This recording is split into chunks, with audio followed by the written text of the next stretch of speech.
Welcome to Keep the Vision. Make sure you like, comment, subscribe, share the channel, hit the bell notification to hype the video. That would be greatly appreciated. Let's get right into things. So we'll start here with what is making waves online, which is what Courtney Williams said in regards to Caitlin Clark here on the Stud Bud live stream. Check this out. 1 second. Guess what? What? I was in practice and Caitlin Clark came up to me and said, "Hey, if I give you my shoes, you'll wear them." I said, "Hell yeah." Attention has turned to comments Courtney Williams made during a lengthy live stream session with the Stud Buds, which have been generating buzz online.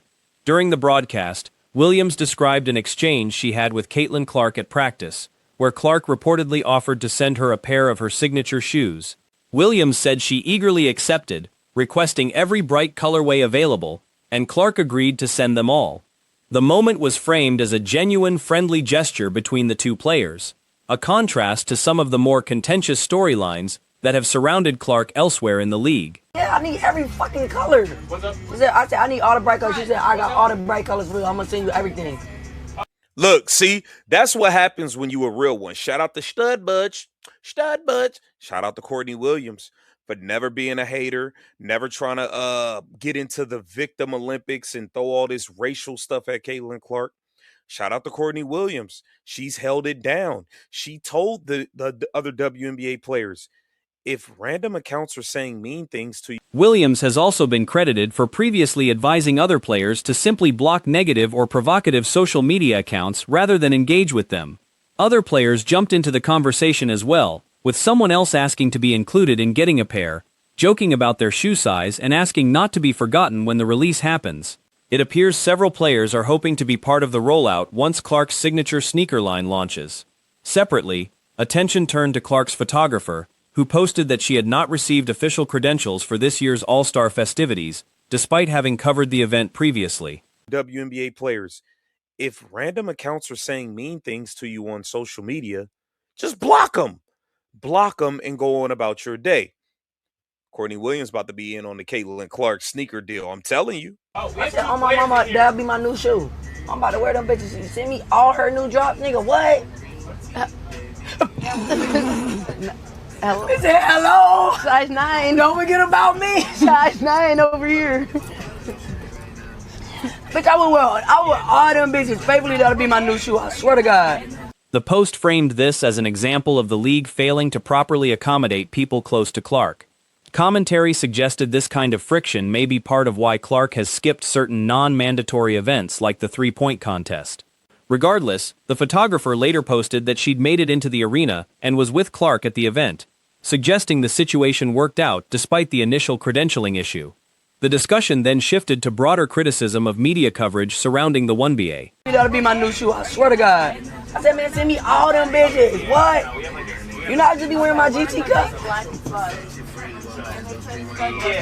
Look, she said, man, look, Natisha Heidemann, like, hold on, I need in on these Caitlin Clark sneakers. I need in on these. I need the color waves too.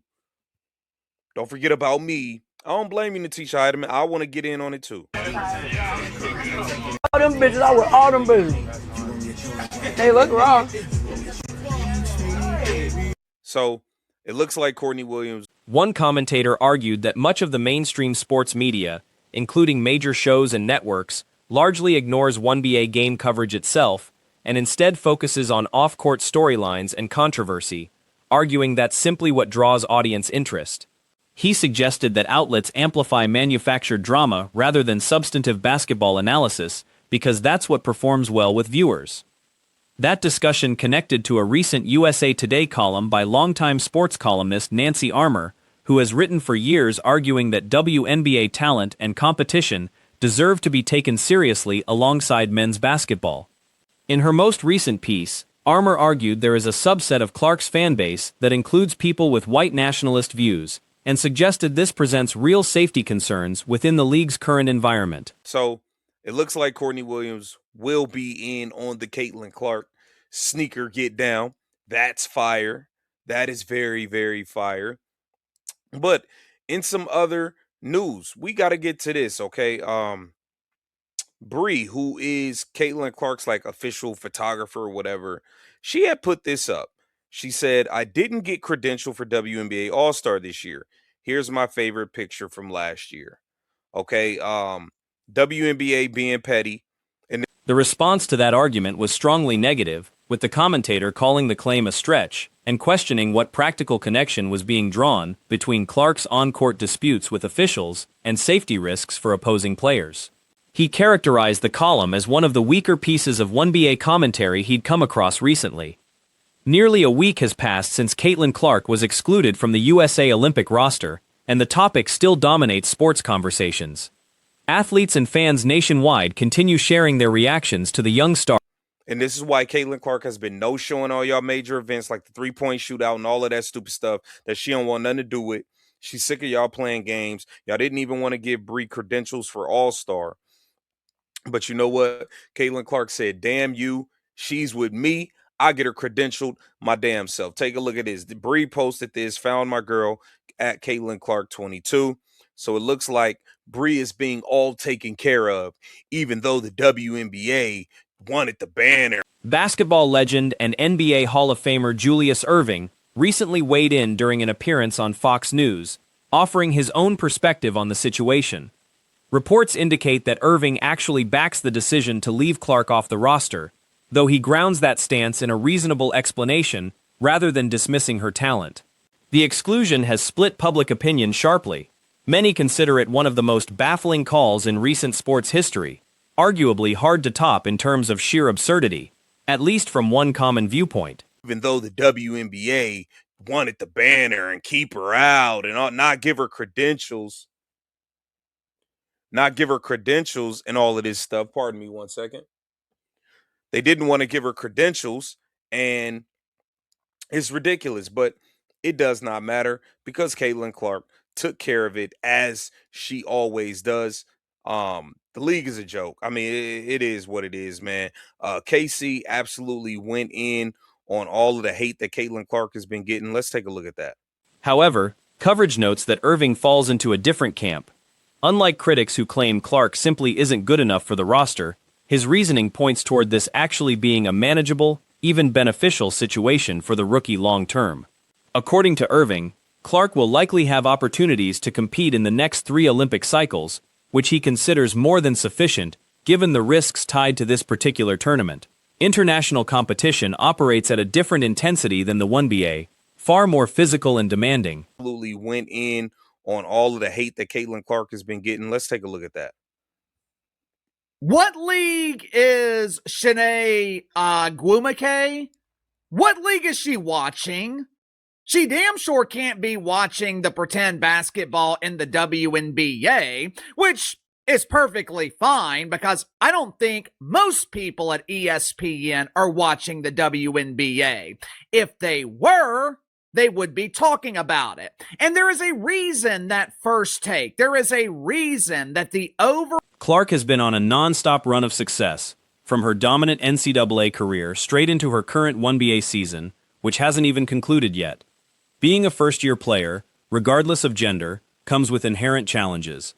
He added that athletes eventually hit a breaking point physically, and he'd hate to see her sidelined at the Olympics this year, either injured or worn down from fatigue.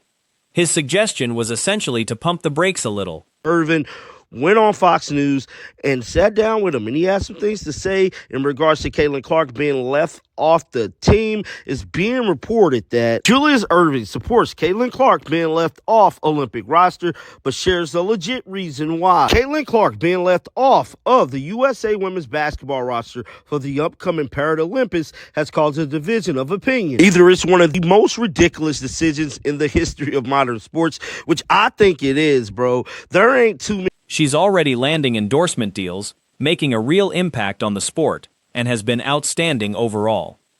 Her influence, he argued, would only grow stronger if she's given room to progress naturally rather than being rushed. That was the core of what the Hall of Fame forward shared regarding Clark, and the reaction online hasn't been kind.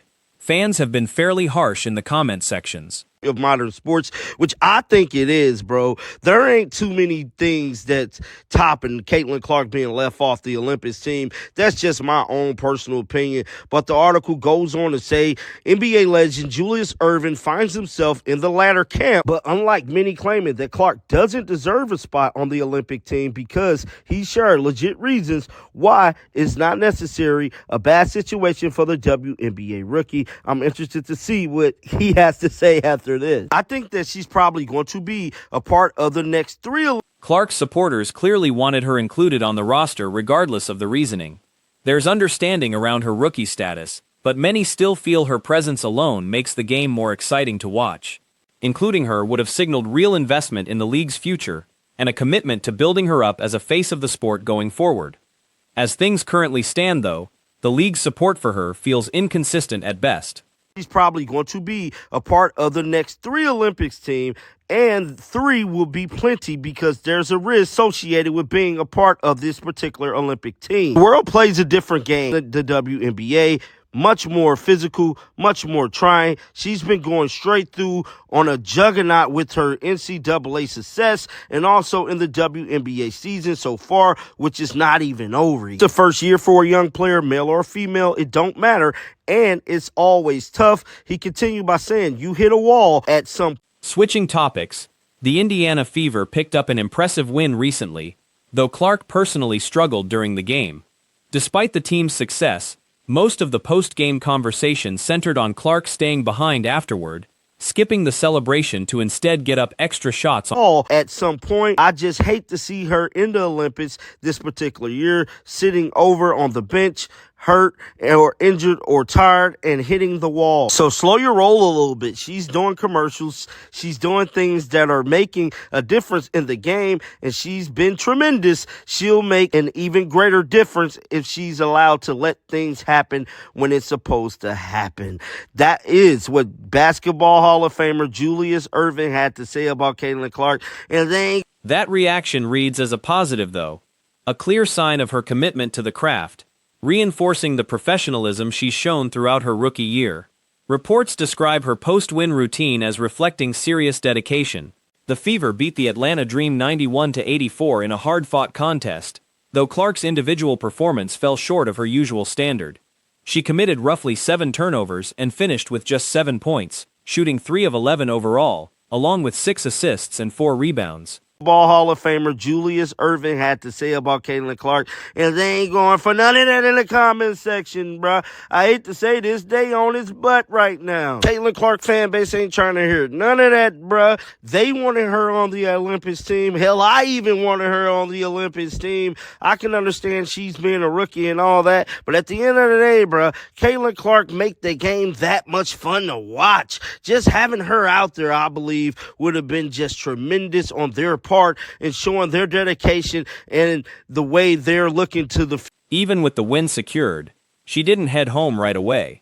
Once the arena had emptied out, she returned to the floor to get shots up following a disappointing showing. There's an old saying about true character showing when nobody's watching, and while some media presence remained, this clearly wasn't about seeking attention. She simply wanted extra reps after an off night. Exactly the kind of drive worth admiring in any pursuit. And the way they're looking to the future of the league, getting behind Caitlin Clark, rallying her up, and getting her ready for the future. But as of right now, it's looking very suspect with the WNBA and Caitlin Clark because it seemed like they're not really supporting this young lady 100%. Moving on to another story. So we know last night the Indiana Fever won in a tremendous fashion, and Caitlin Clark unfortunately had a bad game. Now, is Caitlin Clark being the topic of discussion? It's the sort of commitment that makes her such a strong example for younger athletes, a sentiment worth fully endorsing. Clark continues to carry herself like a true professional, leading by example even after a difficult performance, while her team still walked away with the win. She's owning her mistakes publicly, something more players across the league could stand to do more often. Discussion right now, even though the team won, most people were still talking about Caitlin Clark staying after, not celebrating with her team, and she was putting up shots. Let's check out the clip right now.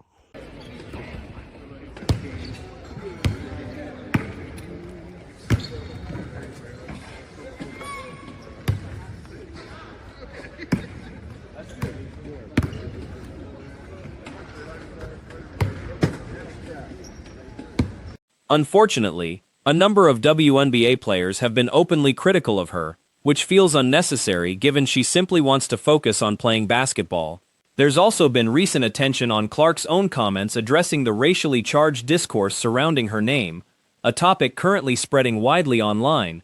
When asked directly about her name being used to push racist or misogynistic rhetoric, Clark responded that she finds it disappointing.